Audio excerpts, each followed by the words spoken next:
students, a very good morning to all of you. This is Sugan and today we will do our second chapter named The Thief Story written by Ruskin Bond. ये एक बहुत ज़्यादा अच्छी story है दो characters के बीच में named Anil and Harry Singh. तो ये जो सबसे ज़्यादा इम्पॉर्टेंट कैरेक्टर्स हैं इस स्टोरी के अंदर क्या होता है कि जो एक कैरेक्टर है दैट इज हैरी सिंह, ये भी उसका ओरिजिनल नेम नहीं है, ये भी उसका डुप्लीकेट नेम है, और दूसरा कैरेक्टर होता है अनिल। वो दोनों आपस में फ्रेंड्स बन जाते हैं एंड जो हैरी सिंह होता है ये क्या होता है, ये इस चैप्टर के अंदर थीफ होता है। So let's do line to line explanation of this chapter. The thief story. A young boy makes friends with Anil. Anil trusts him completely and employs him. Does the boy betray his trust? कि एक young boy था, उसने अनिल को दोस्त बनाया, अनिल उसके ऊपर पूरी तरह से विश्वास करता है और उसे अपने काम पे भी रखता है। तो जो वो बॉय होता है क्या वो उसका ट्रस्ट तोड़ता है? I was still a thief when I met Anil. उस समय भी मैं चोर था जब मैं अनिल से मिला था। And though only 15, I was an experienced and fairly successful hand. कि उस टाइम मैं सिर्फ 15 वर्ष का था, बट स्टिल मैं बहुत ज़्यादा एक्सपीरियंस बंदा था। फेयरली सक्सेसफुल हैंड मतलब कि मैं चोरी करने में मैं बहुत ज़्यादा सफाई से वो काम करता था कि किसी को पता भी नहीं चलता था, मैं इजीली दूसरों को चीट कर सकता था। Anil was watching a wrestling match when I approached him. He was about 25, a tall, lean fellow, and he looked easygoing, kind and simple enough for my purpose. Anil उस टाइम रेसलिंग का match देख रहा था जब मैंने उसे पुकारा या फिर मैंने उसे अप्रोच किया। वो एक 25 ईयर्स का एक लंबा हल्का सा झुका हुआ फेलो था और वो बहुत ज़्यादा सिंपल सा दिखता है कि मतलब बहुत ज़्यादा काइंड हार्टेड है कि मैं उसे इजीली उसे बेवकूफ़ बना सकता हूँ। I hadn't much luck of late and thought I might be able to get into the young man confidence. कि मेरा भाग्य कोई बहुत ज़्यादा अच्छा नहीं था। That is luck of late का मतलब क्या होता है कि मेरा भाग्य कोई बहुत ज़्यादा अच्छा नहीं था। मच लक इन पास्ट, मेरा पास्ट का एक्सपीरियंस कोई बहुत ज़्यादा अच्छा नहीं था, लेकिन फिर भी मुझे ऐसा लगता था कि मैं इस यंग जो ये जवान सा जो बॉय है मैं इसको इजीली अपने कॉन्फिडेंस में ले लूँगा। You look a bit of wrestler your self, I said. मैंने उसे कहा कि तुम खुद ही एक रेसलर की तरह लगते हो। A little flattery help in making friends, कि थोड़ी सी जैसे चापलुकता या फिर किसी के साथ मतलब प्यार से बोलना या फिर उसको सिर्फ शो करना कि आप प्यार से बोल रहे हो, इस तरह से ये चापलूसी अच्छे दोस्त बना सकती है कई बार। So do you, he replied, which put me off for a moment because at the time I was rather thin. तो उसने मुझसे पूछा कि क्या तुम कर सकते हो, जो मुझे एक मोमेंट के लिए मुझे ऐसे लगा कि मतलब क्या बोल दिया इसने, क्योंकि मैं उस टाइम बहुत ज्यादा पतला था। Well I said modestly I do wrestle a bit. Modestly मतलब इन अ हम्बल वे, एक नरम स्वभाव में बोलना कि मैं थोड़ी बहुत रेसलिंग कर सकता हूँ, थोड़ी बहुत कुश्ती में कर सकता हूँ। What's your name? उसने पूछा तुम्हारा नेम क्या है? Harry Singh, I lied. मैंने फिर से झूठ बोला। I took a new name every month, मैं हर मंथ एक नया नेम रखता हूँ। That keep me ahead of the police and my former employers, कि वो चीज़ मुझे मेरे पुलिस से और एम्प्लॉयर से हमेशा आगे रखती है कि किसी को मेरी ओरिजिनल आइडेंटिटी का पता ही नहीं चलता। After this introduction Anil talked about the well oiled wrestling who were grunting, lifting and throwing each other about. कि थोड़ी सी इंट्रोडक्शन के बाद अनिल ने बात की थोड़ी सी वेल मतलब अच्छी तरह से ऑयल लगा के जो रेसलिंग की जाती है उसकी, जो कि ग्रंटिंग मतलब घुरघुराना, मेकिंग लो गटरल साउंड, जैसे ऐसे घुर्राती हैं उस तरह से, उठाने की, फेंकने की, इस तरह की रेसलिंग की उसने बात की। I did have much to say. Anil walked away. I followed casually. I didn't have कि मेरे पास उस चीज़ को बोलने के लिए ज़्यादा कुछ नहीं था। अनिल चला गया और मैंने उससे जैसे नॉर्मल वे में उससे फॉलो किया। हेलो अगेन, ही सेड, उसने बोला hello. I gave him my most appealing smile. Appealing का मतलब होता है attractive smile. I want to work for you, I said. उसने कहा कि मैं तुम्हारे लिए काम करना चाहता हूँ। ये बात हरी सिंह ने बोली अनिल को कि मैं तुम्हारे साथ काम करना चाहता हूँ, but I can't pay you. लेकिन अनिल ने मुझे क्या बोला, लेकिन मैं तुम्हें पे नहीं कर सकता। I thought that over for a minute. Perhaps I had misjudged my man. I asked, "Can you feed me?" मुझे ऐसे लगा कि कभी मैंने जिस बंदे को मैं चोरी करना चाहता हूँ, मैंने उसे मिसजज तो नहीं कर लिया, लेकिन फिर भी मैंने उससे पूछा, क्या तुम मुझे खिला सकते हो? Then he asked, "Can you cook?" I can cook. I lied again. मैंने फिर से झूठ बोला कि हाँ मैं कुकिंग कर सकता हूँ।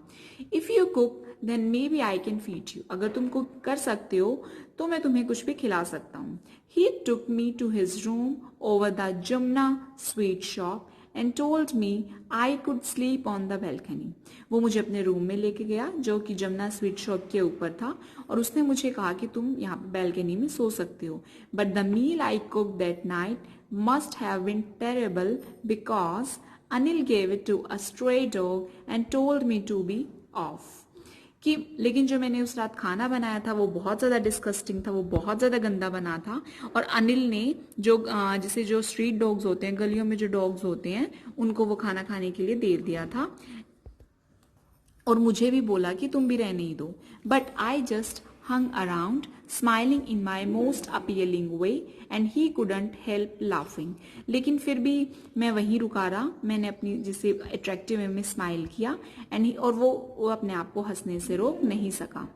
Later, he patted me on his head and said, "Never mind. He'd teach me to cook." कि उसने मुझे थपथपाया बाद में, और उसने मुझे कहा कि बिल्कुल भी माइंड मत करो, वो मुझे सिखा देगा कि कुक कैसे किया जाता है, खाना कैसे बनाया जाता है। He also taught me to write my name. उसने मुझे अपना नाम लिखना भी सिखाया, and said he would soon teach me to write whole sentences and to add numbers. और उसने मुझे बताया कि वो जल्दी ही मुझे सिखाएगा पूरे के पूरे सेंटेंसेस को लिखना, नंबर्स को ऐड करना। आई वॉज ग्रेटफुल, मैं बहुत ज़्यादा थैंकफुल फील कर रहा था। I knew that once one I could write like an educated man, there would be no limit to what I could achieve. मुझे लग रहा था कि अगर मैं भी एजुकेशन ले लेता हूँ, मैं भी एक पढ़ा लिखा इंसान हो जाता हूँ, तो कोई भी लिमिट नहीं होती कि मैं अपने आप को कहाँ तक अपनी लाइफ में अचीव कर सकता हूँ। It was quite pleasant working for Anil. Anil के साथ काम करके मुझे बहुत अच्छा फील हो रहा था।